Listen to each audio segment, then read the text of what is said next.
میرے پیارے پیارے امیر سنت، میں محمد آصف کلام سرگودا سے بات کر رہا ہوں۔ میرا آپ سے سوال عرض ہے کہ عوام میں یہ مشہور ہے کہ جو شخص مر جائے اس کو رات کے وقت ذکر نہیں کرنا چاہیے، کہ مطلب اس شخص کو وہاں سے سفر کر کے آنا پڑتا ہے جدھر بھی موجود ہو، تو کیا یہ بات درست ہے؟ پلیز جواب ارشاد فرما دیں، جزاک اللہ خیرہ۔ سوال سمجھ نہیں سکا۔ جب کسی کا انتقال ہو گیا، اس کو قبر میں دفنا دیا، تو اب رات میں اس کو یاد نہ کریں، اس لیے کہ اگر رات میں اس کو یاد کریں گے نا تو وہ جہاں بھی ہوگا نا وہاں سے اتنی دور سے اس کو آنا پڑے گا۔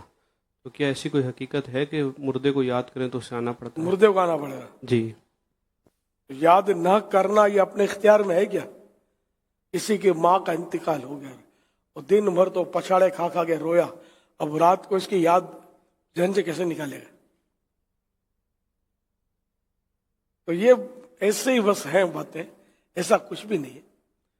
وہ اگر فوت ہونے والا یاد آ رہا ہے، اس سے اس کو آنا پڑتا ہے، ایسا نہیں ہے۔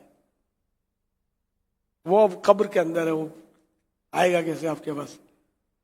ہاں، یہ روحیں، مسلمان کی روح جو ہوتی ہے وہ قید میں نہیں ہوتی، غیر مسلموں کی تو قید میں ہوتی ہے، وہ تو نکل ہی نہیں سکتی۔ خیر، یہ پھر اس کے اپنے احکام ہیں۔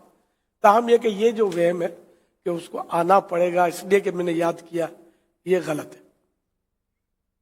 صلو علی الحبیب صلی اللہ علیہ محمد۔